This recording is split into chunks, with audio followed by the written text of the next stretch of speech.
Rangers Journal Night.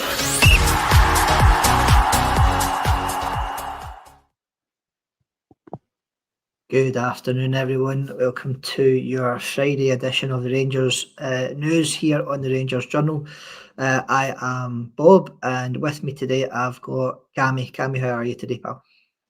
I'm good from the perspective it's the end of the working week. It's Friday, and for that point of view, everything's fine. But obviously, Rangers have a huge part in the way that we go about our life at the moment, and it's we'll see what tomorrow brings. But yeah, generally fine, mate.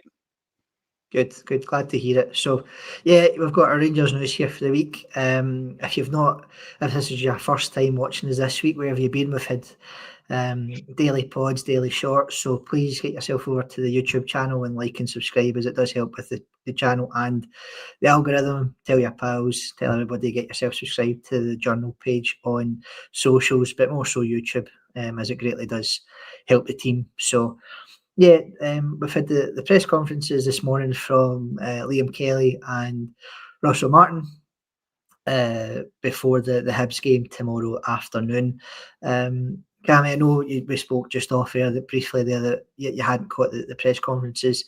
It was interesting. Again, obviously, a lot was touched on about the team bonding session that they had at the start of the week at Loch Lomond and at Connacht Hill. Liam Kelly kind of went into some detail to say that he enjoyed it. He may have been one in the minority, but yeah, it seems as if from his perspective, it was a good team bonding session. Again, Russell Martin had kind of touched on it as well in his press conference, saying that the team have got to go through a wee bit of pain, which he's reiterated in a number of his press conferences of late, that in his view the team are going to have to go through a wee bit of pain to get where they need to go. So nothing out of the ordinary in regard to that. Obviously, saying that the criticism that he's been receiving over the last week at least has been obviously more intense than previously, and it hurts professionally. I know that was one of the kind of main talking points, but again, he wants to make sure that these guys are, a lot of these guys are early into their Rangers careers and wants to try and help them get to where they want to be. Talks about behind the scenes, the staff and the players are getting support from the club in general, and obviously the ownership as well, which again is something we can talk on. But I know you've not been on this week in terms of pods, so I think Ran going a deep dive into the press conferences, because again I know you've not seen them.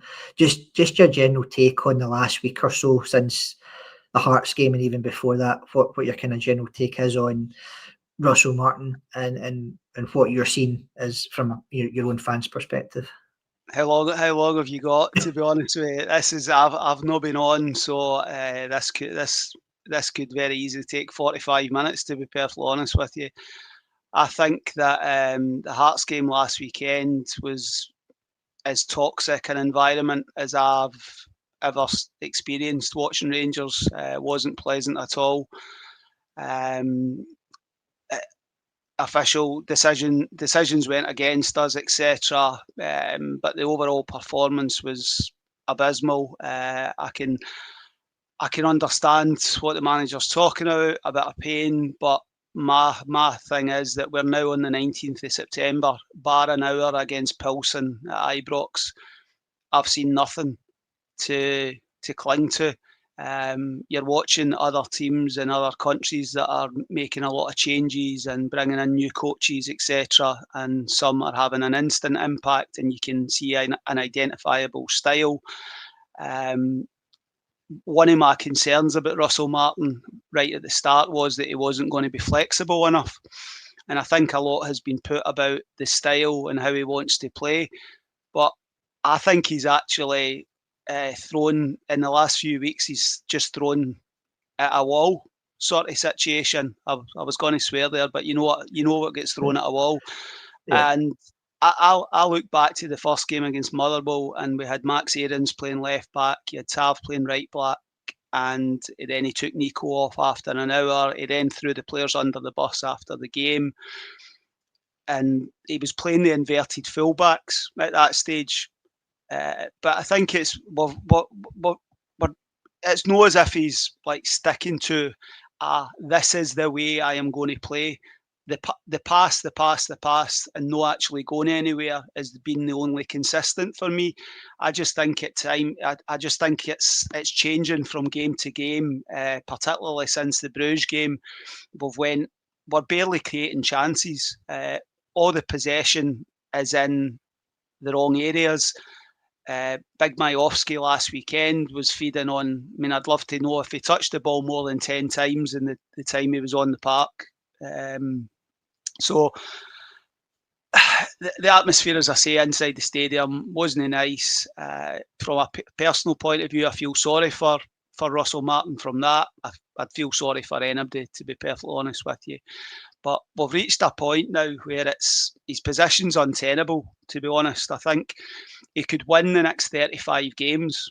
Never going to happen, right? But he could win the next 35 games and lose the 36th and would be back to square one. That's where he is, to be honest with you.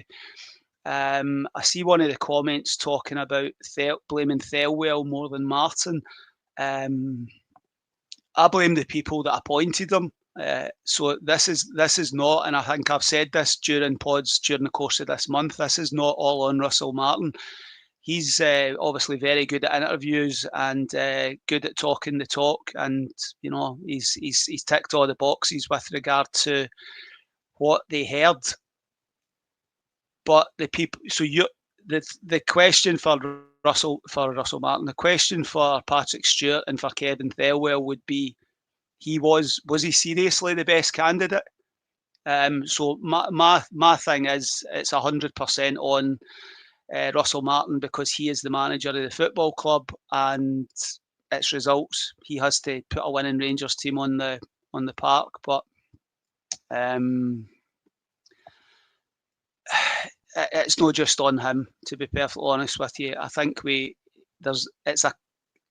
order for a successful football club to operate, it starts at the top of the shop, and I think his recruitment, I don't think it's all Russell Martin's recruitment. I think some signings he has guided, but I think it's been a bit, I've said this before, I think very scattergun. I think the priority, we've spent a lot of money, we've brought in a lot of money. The spine, and if Scotty's watching this, he'll be laughing because I spoke about the spine I don't know how many times last. We've brought in Cornelius, we've brought in Joe Rothwell, who isn't a number 6, and at the latter part of the window, we've brought in 2 strikers off the back of Dessers and Igaman leaving.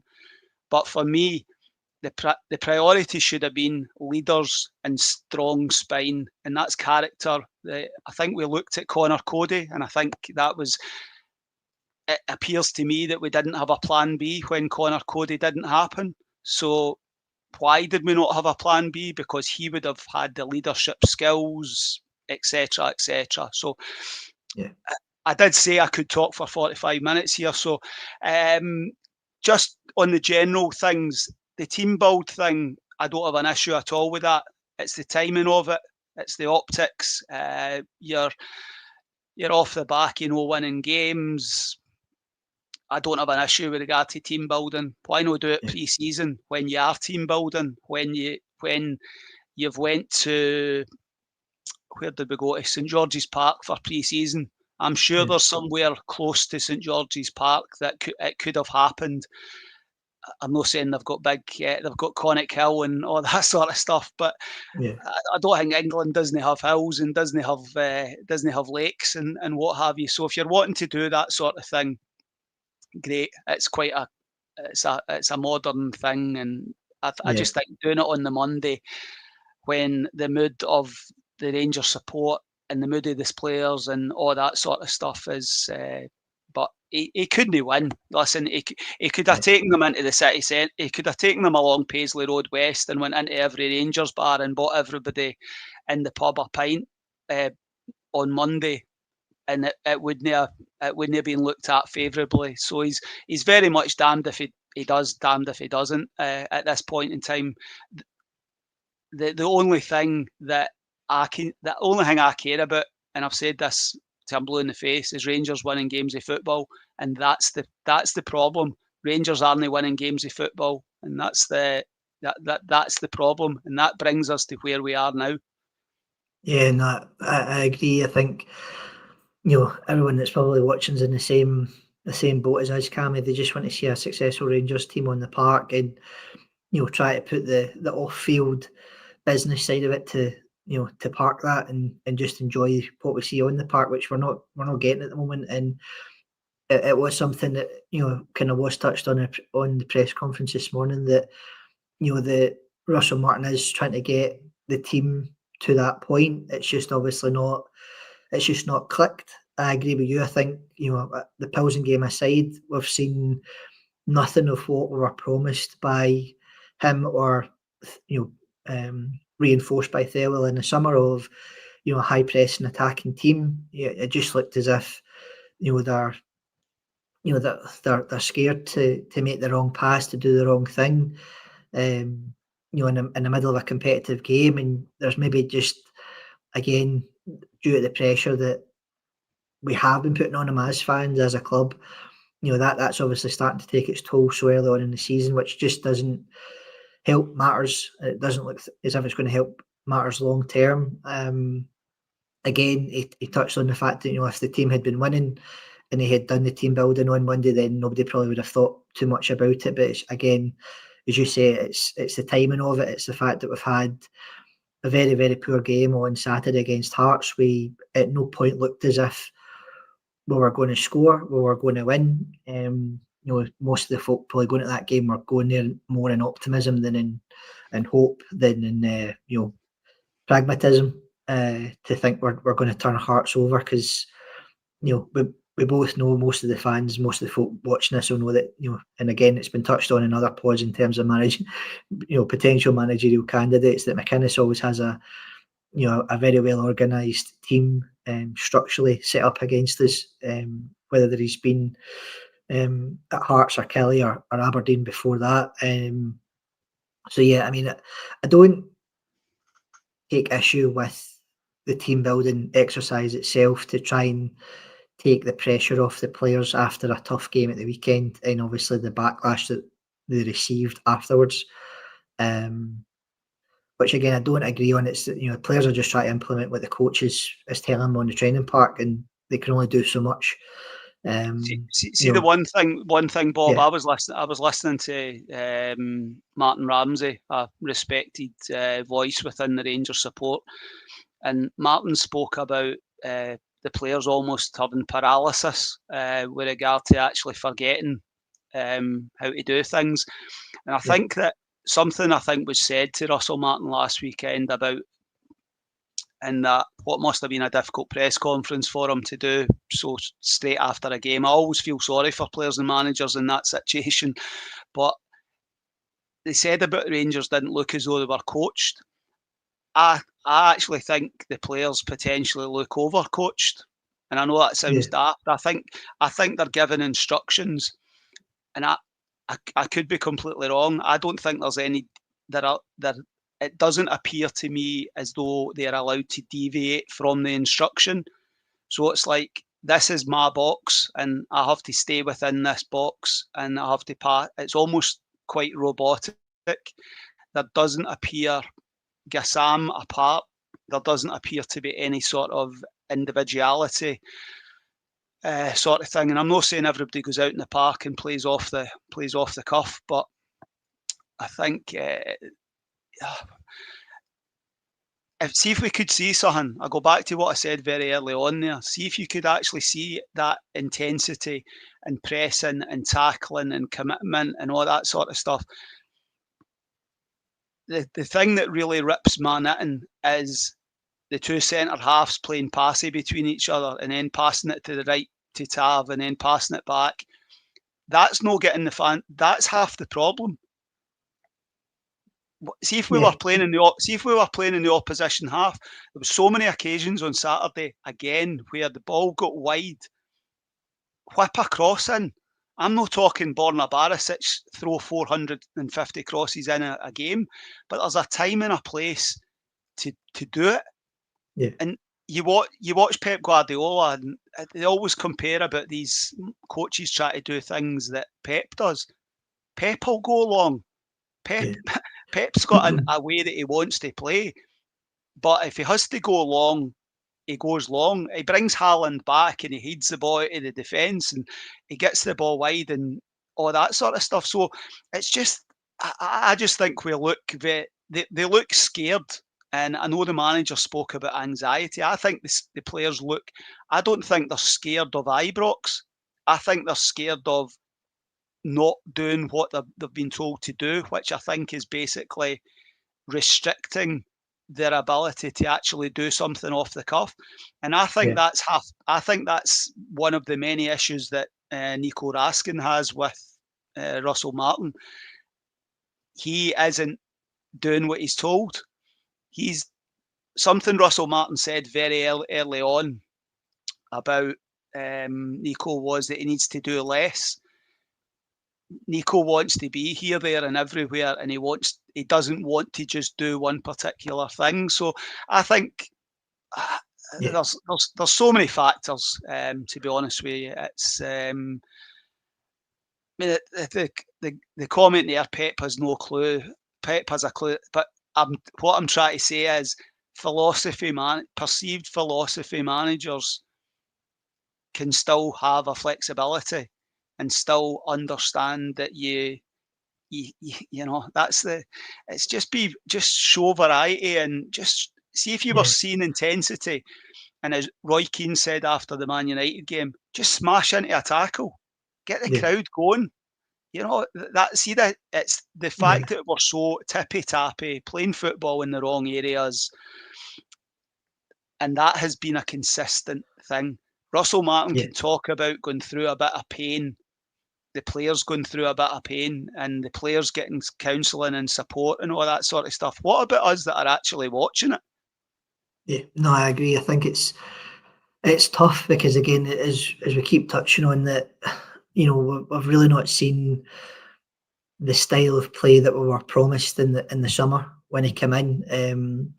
You know, I've said to the folks sitting around me at the games that it feels as if you revert back to the horseshoe, as you said, just passing between defenders side to side. Clement said when he came in, that they wouldn't be doing that, and they ended up reverting to type. They seem to have kind of reverted back to type by a brand new, more or less brand new squad of players. Trying to play. And I'm like, there's no directness in the team, despite the number of so-called attacking players that you've brought in or forward-thinking players that you've brought in. I mean, again, touching back on the weekend, I thought Asgard played relatively well in the middle, and try. He looked bright enough. But again, when there's only one or two in the team that are trying to be that link between the defence and the attack, you're going to get overrun, especially again against a team like Hearts and a Derek McInnes team that are so well organised that can press the game and make it very compact. And see the things. Sorry for jumping on. Yeah, See, sure. you're talking about. I thought Asgard shows promise. I thought Joe Rothwell, when he came on prior to getting injured, I thought showed what Joe Rothwell can actually do when he's actually the Joe Rothwell that was seen when he played down south. And I think I saw Barry Douglas, one of his old teammates, talking about him at Blackburn, where he wasn't a six. It's the square peg round hole. Yeah. He's been asked to do something that that's not his best skill set. Yeah. Nico wants to play in that number six. I still think we need that in Russell Martin's system, style, whatever you want to call it. The number six is the most important position in the team, and we didn't. That should have almost been your signature signing. And I think that to me was an interesting one, was because again it was just as you touched on, Cammy, that another podcast touched on it during their kind of weekly roundup, and it looked as if Rothwell agreed with the clip that was put up on social media that he's not necessarily getting played in the right position, and I think that's the concern, that just as you've shared, that it's square pegs round holes for some of these players that he's brought in that were, from all intents and purposes, his preferred signings to play in a system that they at this moment in time don't look comfortable or familiar with playing in. And I think that is reflected in the poor performances that we're seeing in the team. That again, against Hearts, you're thinking you'll bring in the left centre back that played well again, for Canada during the week, 2 back-to-back clean sheets. I think for the first time in their history, or 2 back-to-back wins, scoring a screamer of a free kick. He doesn't start. It comes off the bench in the second half, or at half time. Again, as Gers said, he plays as a kind of left 8, but he was kind of getting played more in the 10 position. Same with Diamandi. The list goes on. The fact that you said, Miovski, I don't know how many touches he had, probably, as you said, less than a dozen touches, maybe even less than that during the game on Saturday. It's, I understand he's trying to find a way to implement his style, but as you've touched on today, and obviously in previous pods this week on the journal, that you've got to try and implement that style whilst putting points on the board, because at the moment we're not seeing that. He needs to maybe rethink his coaching technique for the time being, to go, right, let's just again make it hard to beat, try and get points on the board, and then we can gradually, incrementally build into the style that I want us to play. But first and foremost, we need the results on the points on the board, results in the bag. And obviously that starts at the weekend against Hibs. And just as you were touching on, yeah, go ahead. I'll come back. I'm actually multitasking here, looking at some of the comments, and John's point about who's to blame not signing the number 6. I think I spoke about that at the start. This is not just a Russell Martin problem. I think he's been failed by those that have been involved in the recruitment process. Kevin Thelwell, Dan Purdy. It seems to have been quite lazy with regard to the recruitment.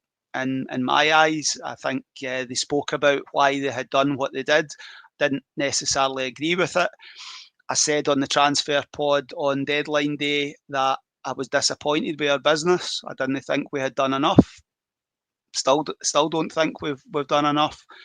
John again speaks about if we play 2 number 8s. I think if you could play the balance as it stands in the middle of the park, I think Cameron is one, when fit, that offers a different skill set. I just think say Nico and Joe Rothwell, I think potentially want to do the same things. Yeah. So again, I think they're both very good players, but it's the balance and having the right types. I think that's been, and I think we are, go back to what I said earlier about throwing stuff at a wall.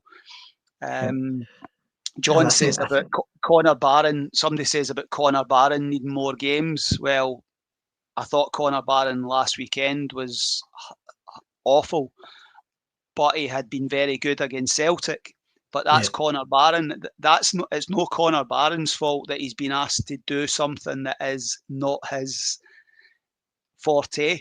He's not a number 6. Do you know what I mean? It's I'm sorry for jumping on there, but it's just when I'm seeing comments and they're maybe asking me a question. I just wanted to try to, just in case you hadn't picked it up, Bob. Yeah, sure, no problem, Cammy. I think it's certainly something. I mean, even John's latest comment about trying Barron at right back. I mean, again, I think it's the fluctuation in performance for the majority of players that we've got at the moment, that he could do well at right back. I just again, physicality, height. Would he could he stand up against a pacey winger? If you look at the game at the weekend, could he stand up to the rigours of tracking Martin Boyle for 90 odd minutes? I don't know. I mean, he could be solid enough, but again, it's kind of square peg round hole. He's not a right back to begin with, and again, he might offer an option other than Tav, because again, we all thought Max Aaron's coming in would be kind of first choice, and he's just not I just don't think he's kind of standing up to the rigours of Scottish football at the moment. Whether or not he thinks that he can come up here for a year and build up some fitness, then that's on him. But Rangers fans will not stand for that if he's not putting performances out on the pitch. I think to talk about Aaron's, I think the jersey looks very heavy for him. I think but he also looks very like a player that hasn't played a lot of football across the last couple of years. So I think some of the signings with a different coach stroke manager, I think show promise. I do have issues with us being a development club for other teams. Mikey Moore, I said it at the time, I didn't see what Mikey Moore could bring that Finlay Curtis can't, and he's one of our own, sort of thing. I think the one comment, football is John Gers, football is an expressive game, just let the players do what they do best. I would say football, and this is something I've said, football's a simple game, yet Russell Martin, Philip Clement, Giovanni Van Bronckhorst, Michael Beale, all the Rangers managers, as much as I can remember, have overcomplicated Scottish football. It's no rockets. It genuinely isn't rocket science, but I think football nowadays is far too complicated. It is just about it's move the ball quickly. Don't take 6 and 7 touches. Make runners, move into space, all that sort of stuff. I'm very old and I'm very old school, but I just think that see if the Rangers support were seeing that instead of the insipid tippy-tappy nonsense that we're seeing. That combined with the results, there's nothing when you go to games, there's nothing for you to get excited about other than when Gassam gets the ball. He's the only player that gives you any sort of energy and excitement. No, I agree. I think, and even at the weekend, it just looked as if it was, he found it very difficult being out on the right to begin with. Again, Hearts did a good job of shutting him down, so he never really got a lot of opportunities. But second half, they kind of come into the game a bit more, and then for some reason, Martin decided to kind of make a change to the formation, and it kind of stifled us again. So we're not getting a lot of what we would again initially expected, and we don't see it changing anytime soon. If he's going to stick to his principles of trying to play in a certain way and the players aren't, I'm not saying committed, but if they're not comfortable playing in those positions, then it's only going to continue with what we're seeing at the moment. Sorry, I'm laughing at John's comment about when Butland's got the ball at his feet. I've watched loads of different general football podcasts, and they talk about it.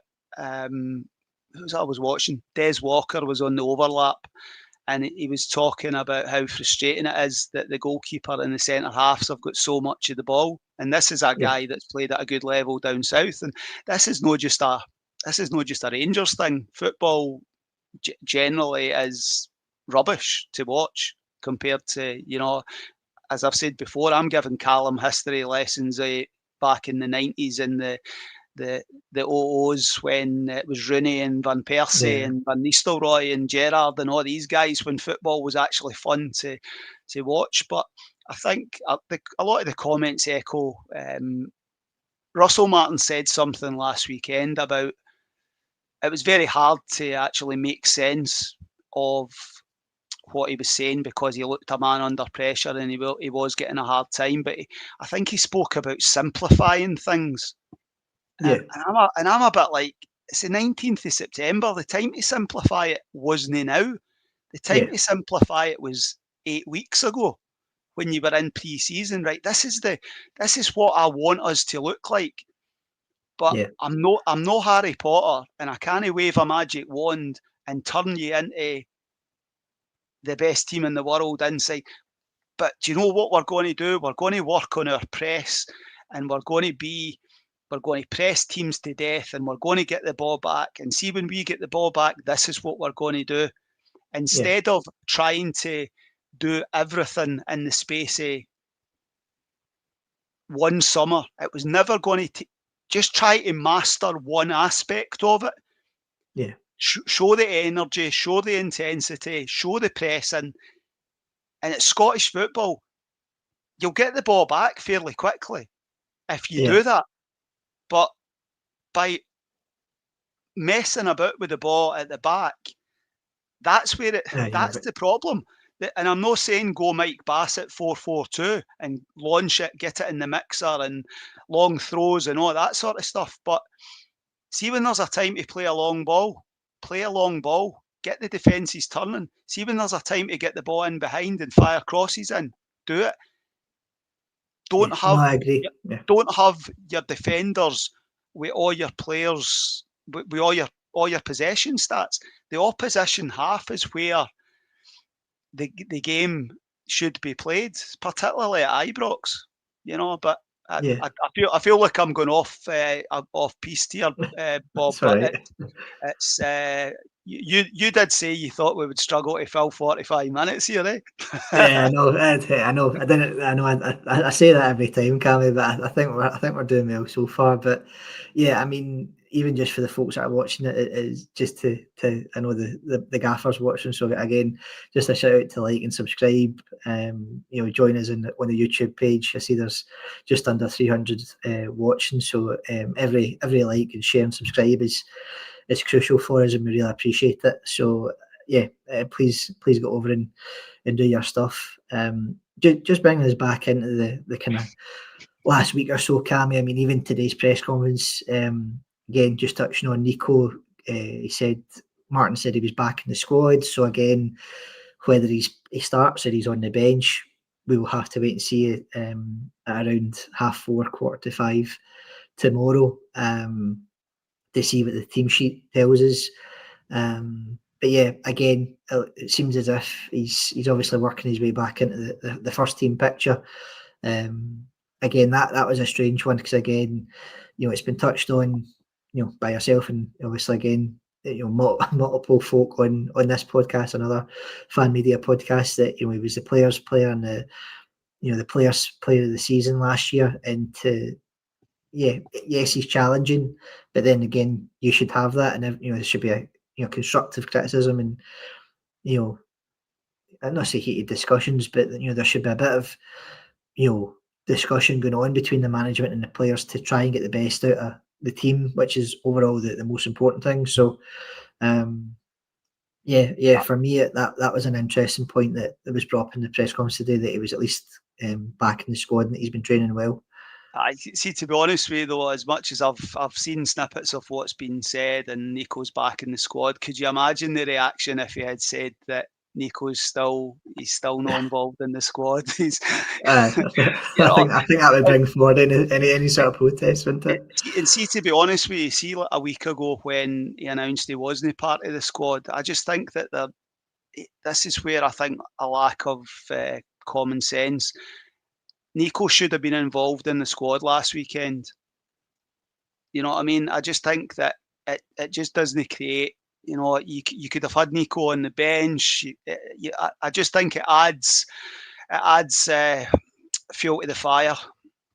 Yeah. Basically, I've got no issue at all with regard to challenging people that are challenging. I used to be, and I am that type of person that I'll be constructive. And I think as long as he's constructive and he's giving opinion and he's not stepping over the line, it sounds as though that's the way he was between Barry and Neil McCann from comments. And I think Billy Dodds, I think they've all, Griggs is the only one for the last coaching staff that's not told us what's going on, to be honest with you.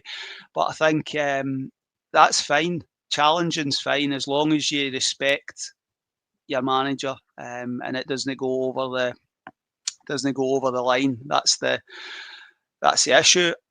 Nico for me starts tomorrow.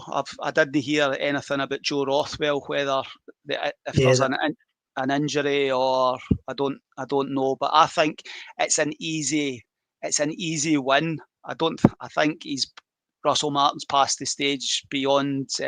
He needs snookers, but he needs about 350 snookers to take the snooker analogy sort of thing. So I think you have to start. Nico has to start Stubborn, yeah, he probably is. Arrogant, yep, he probably is.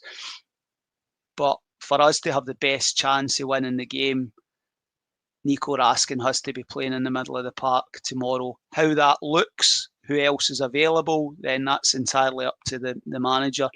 And I just think that he's no helped himself when he talks about the players doing the business in training. Now, I'm sorry, I never paid £725 for my season ticket and £200 for my wee boy's season ticket for Rangers to look good in training, for them to see what's going on the pitch. You know, if that was the case, they should have offered us a season ticket for Auchenhowie so that we can go and watch them there.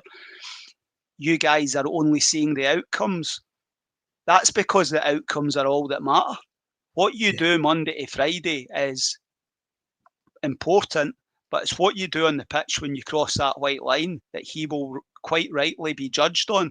So I don't think he likes it. I thought the questioning of the guys last Saturday was very good.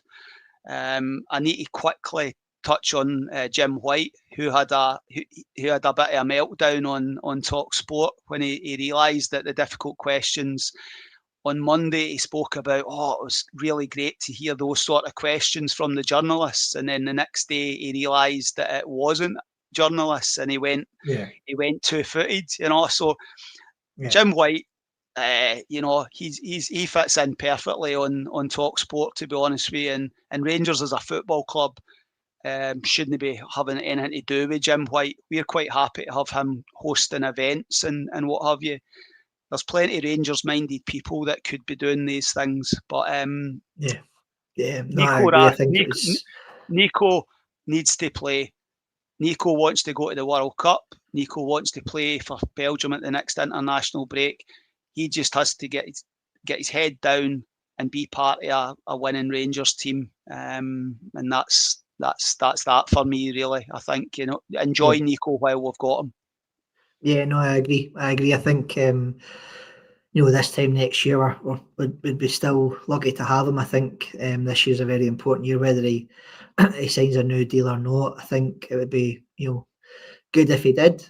But as you say, he's a Belgium international. He's now consistently making the squad and the bench for the international games. Obviously, he played quite well during the last international break, and then to come back and not see any action.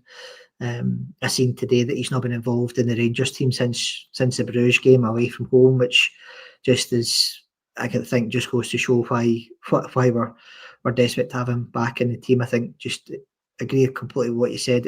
A winning team for Rangers, I think, has Nico Raskin in it. I think he brings energy, he brings commitment to a degree. I know that some people might question that, considering what's been alleged to have been put out from both camps, but ultimately he wants to do well for us so that he then does well for himself, and I think that's the way most players should see it. But yeah, I definitely think he should be playing a major part tomorrow, hopefully starting and not from the bench. It's certainly been an interesting week, Cammy. I think it'll be interesting to see how the team line up tomorrow. Again, just what you're touching on, there was nothing mentioned in the pressers about Rothwell's injury or Cameron. I know there's some comments here about Diamandi and Sterling. There was nothing mentioned regarding injuries. Again, the focus seemed to be on the earlier part of the week and the pressure of the fan protests that have obviously been made quite visible during the week from the fan groups. So it will just be probably obviously, again, I know it's been touched on in previous pods, whether you're going to the game and protesting or staying away and protesting, you have every right to do that as a fan. The Rangers Journal staying impartial, so whatever way you feel is best for you to protest or make your feelings known, then again, that's 100%. I mean, I think there's loads of different camps. We're all Rangers fans. Ultimately, it's a strange situation that we are in, that you always want Rangers to win games of football, But one of the comments earlier on spoke about it. I think it just kicks the can down the road. Yeah. And I think I Yeah. said that myself. You've reached a point where I thought very early in the season that the international windows, I thought the international window just passed. I think the international window to come. So I think playing, say for example, you were to beat Hibs, you were to beat Genk, you were to beat Livingston, and you were to beat Falkirk, and you had 4 wins, right? That's great. We've strung a few results together. You've hopefully seen a bit of performance, all that sort of stuff. But say you lose the 5th game after the international break, you're back to square one, sort of thing, you know. So I think that even if you were to win the next 4 games or look better across the next 4 games, the change still has to be made. It's only a matter of when it happens, not if it happens. And that's Sure. I can't believe we're a year on from Philip Clement that we're having this conversation again. I don't know if she's talking about me having splinters in my backside. I don't know. It's I don't know what probably me. I don't know what My I said voice isn't because, it there. but see, to be honest with you, the protest situation for me is you pay your money. If you've paid your £27, go to the game. If you've paid your £27, don't go to the Loudon. If you want to sit in the house and watch it, it's entirely up to yourself. I thought even before last weekend, I thought the crowd would do well to hit 30,000. That was off the back of the amount of home games we've had so far, the cost of the European packages. I think I think that's there's a lot of combination with regard to the reasons. I mean, I think you'll do well to hit 25,000 in attendance tomorrow. I think the crowd that will be given will probably be 30, 35 because they'll count certain things, but it'll be strange. But listen, if you want to go and stand outside and protest, fine. It's I've never been, and we are not on the Rangers Journal. Anybody is going to tell people what to do. The last time I looked, freedom of speech was still allowed, and we do still live in a free country where we can do what we want and we can say what we want within reason, obviously. But it's a strange situation at the moment. I just want Rangers to win the game tomorrow and just make going into work on Monday. I'm not having the 15th post-mortem of the season with one of my work colleagues. You know what I mean? It's No, I pretty agree. grim. I think we can all agree, everyone probably watching along agrees, is that we just want to see Rangers win on the park. Whether that's a scruffy 1-0 win or a standout 5-0 performance. I'm sure most folk would probably want the 5-0 performance, but ultimately, if we can get through at a semi-final of a cup, he's kind of doing his job in terms of getting us to the latter stages of cup competitions. I know it's not been great in the league, but see that comment there. I want to win, but I also still want him sacked. I think that I think will form the bulk of I think that forms the 99.99% of the Rangers support. I think we're probably at the 100%. I don't think even his staunchest defender would have a case for him. You would have a case for him if you could see something. Yeah. And if you had won 1 or 2 games of football, sort of thing. I don't want to get knocked out the cup. I want to go to Hampden again, definitely. I want to win the cup before Christmas. The part of me that's, the glass is always half full. I'm already thinking of Tav lifting the trophy before Christmas. It maybe feels like a million miles away, but that's what the players they have to have that inner belief in themselves. But is there enough of them have that mentality to actually get it? Is there enough people within our football club that get it, that get Rangers? And I'm not saying employ Barry Ferguson, Kevin Thompson, Lee McCulloch, all these guys have blue noses all over the place. But I just that's a separate issue for me. I don't think as a football club, on or off the park, we have enough people who understand Rangers and understand Scottish football. But yeah, so Yeah, no, I get that as well. I think that's the interesting one as well, Cammy, that, you know, we've been told that, you know, Andrew Kavanagh will be, you know, flying in to come into the game on Saturday tomorrow. So it'll be interesting to see what his take is, if there's a lack of bodies on bums on seats, and if there's a, you know, negative atmosphere in the stands, which there's bound to be. But it'll certainly be an interesting one to get his take on it potentially after the match, depending how well or how poorly that goes. and did he not say, it was either him or Marathi that said that you won't really hear from us very often? They're very much, they have put their trust in the people that are running the football club on a day-to-day basis. Patrick Stewart, Kevin Thelwell, that's ultimately they are trusting the local executives to do the business, and ultimately that's the focus. And I think some of the fan groups have obviously not just targeted Russell Martin. And it's a cumulative failing, but ultimately Russell Martin, as the manager stroke head coach of the football club, is he's the one that gets the focus, sort of thing, because that's the way that it'll always be. But the idea that we bring in a new manager and suddenly you might get a bounce off it, but all the other things still have to be right in order for you to be a successful football club. Yeah, no, I agree. So yeah, I think it'll certainly be an interesting one come tomorrow. I just want to touch quickly on Doug's point. Just bring it away from the men's team for just a minute or two. Hopefully, a bit more positivity. Just another Asian signing for the women's team this week. I know they had Shinji that was signed a couple of weeks ago, who's performed quite well in the last couple of games. I'm probably going to butcher this girl's name, so apologies in advance, but it's Li Meng Wen from China. It was announced yesterday on a 1-year deal. But I mean, maybe just touch on the women's team, Cam. I know neither of us get to the games, but even just from what I've seen, that they've had a... Where does she play? Can she play it? Can she play number 6? No.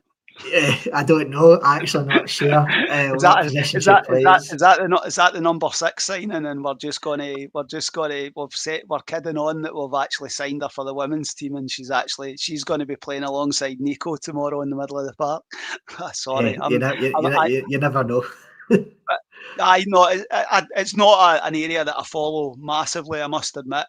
So I think Doug's saying she's a right back, right winger. So that means that she'll probably play on the left for the first team then. So it's I don't follow I don't follow a lot of it, but certainly it appears that we're broadening our recruitment with regard to that.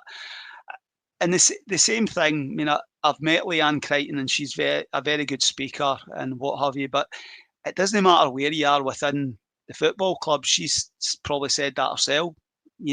She needs to win the league this season and get Rangers into the Champions League. And how they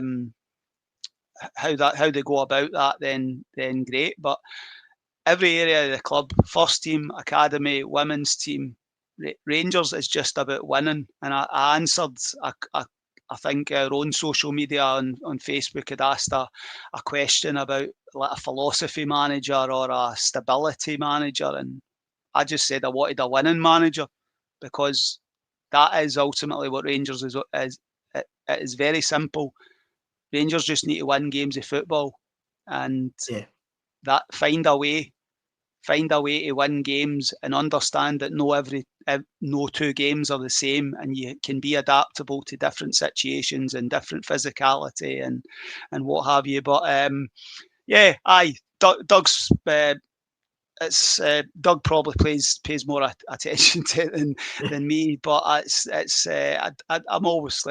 interested when I see them winning and beat Celtic a couple of weeks ago, and it's good to see. It's good to see us beat them at anything, to be honest with you. But Yeah, and Yeah, it certainly makes a change from watching the men's team. I think they've certainly started the season off well. Just as you said, I think Leanne Crichton's probably a good appointment. I know she's had um, a good footballing career as a player. I think she was one of the assistants at Glasgow City. So again, she's very familiar with being successful within the women's team from a coaching setup. So hopefully, and she always speaks well whenever she's on the TV, and she's usually covering the championship games, I think, on BBC. So yeah, excuse me. I think she's been a good appointment, and the signings, seem positive. I think again, just as Doug was saying there, the fact that they're dipping into different markets, I would like to see something similar from the men's team. I know, and again, just touching back on the men's team before we wrap things up, Cammy Thelwell in his interview said that they kind of stuck more to the English market because that's what they know. But I think time has told us that shopping in the English market hasn't always been a great place for us. Over the last few years, maybe in general, it's proven better most times than not, but certainly not in recent seasons. So yeah, I'd like to hopefully see if if they remain in their positions for the long term, that they broaden their horizons it similar to almost, the women's it team. almost. See, when I saw that and he actually spoke about that, it made me think. So, see the people that have been in situ doing recruitment prior to Kevin Thelwell and Dan Purdy coming in. So they might have done a lot of due diligence on players and that sort of thing. So ultimately, they've come in and said, "Nah, we're not having that," and going down a different path. Spending £8 million on a striker that he might turn out to be a good striker, but for £8 million, and I said this on deadline day, for £8 million, you should have been signing two players that you knew were going to come in and make an instant impact. I mean, I saw Super Ali. He made mention of Czerny and Seamer. I think he spoke Yeah, about signing they two for and whether it's the two players or no, that's two players that that could come into Rangers. They've handled the expectations of Rangers, the support, and they know Scottish football. But ultimately, the people that are making decisions, uh, you know, there's so many decisions that have been head scratching. To be perfectly honest with you, and I hate being negative on everything, but the buck stops with Russell Martin. But yeah, it's there's so many areas to it that you also have to think about the next manager, head coach that comes in. They're inheriting what has been recruited, so yeah, they or is it going to be this is the philosophy, this is the type of player that we're going to? We don't really know. I think Neil's comment about setting the team up like the old Firm game, more defensive, less of a high line. I think it's interesting they've maybe had a week on the training pitch, and that we're doing brilliant in training, so they've probably played their best performances. But do we maybe try three at the back? Does yeah, that sort of situation? I don't know. It's yeah. I mean, it'll certainly be an interesting one, Cammy. I think the cup game.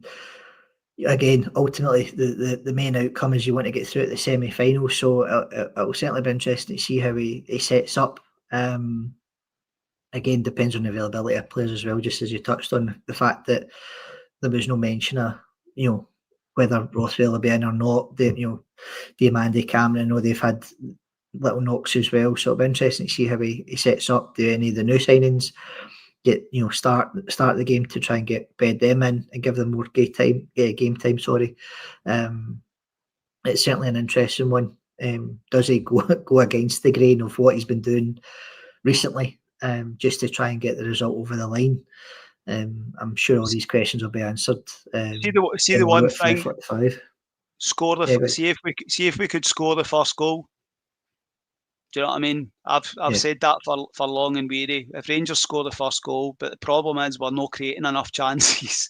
So yeah, you're caught between.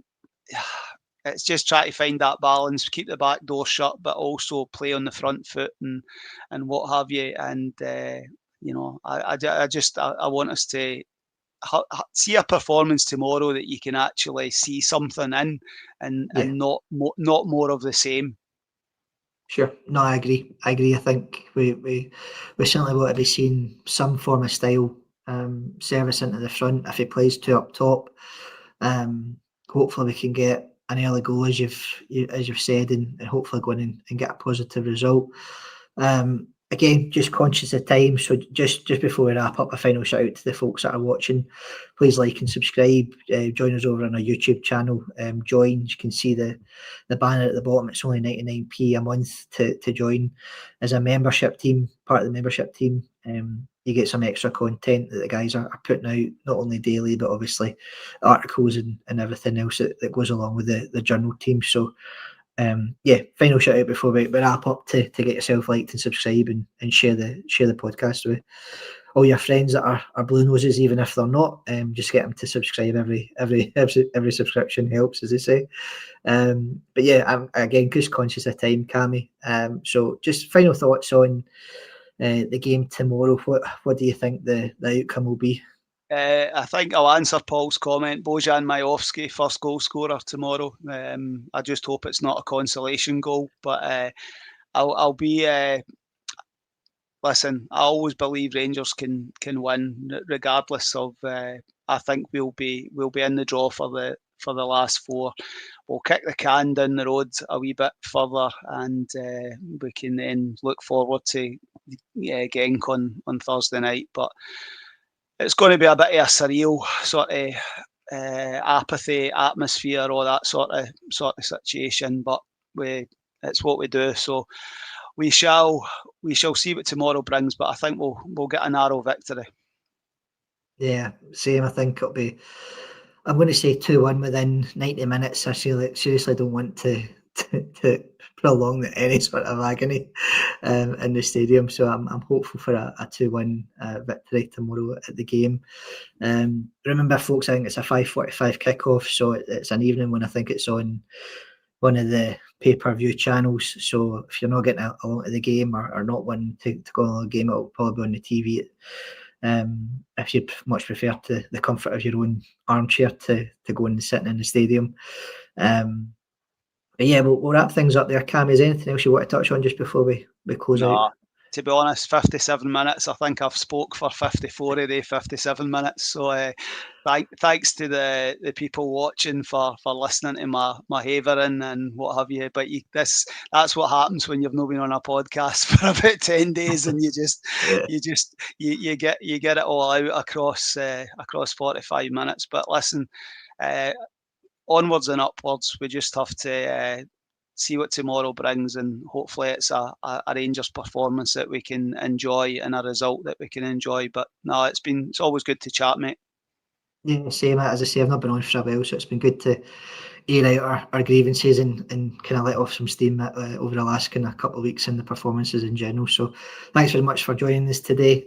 Probably a shout out to Jack, who was due to join us today, but it's not been feeling well. So hopefully, Jack, you get yourself better, son. And can I just quickly before you go? I hope Curry's not talking about me there. I really hope not. That can't be me you're talking about. I'm only joking. I know he's. I know who he's directing it to. But it's been good. Thanks again, guys. Yeah, no worries, guys. I think, as I say, just as we wrap up, there's going to be a pre-match and a post-match pod out tomorrow after the game. So please stay tuned for more podcasts. There'll be one tonight, I think, as well from the guys. So keep your eyes and ears open to the channel. Again, subscribe and get notification bell on that. You'll get notified every time there's a new podcast that pops up from the journal team.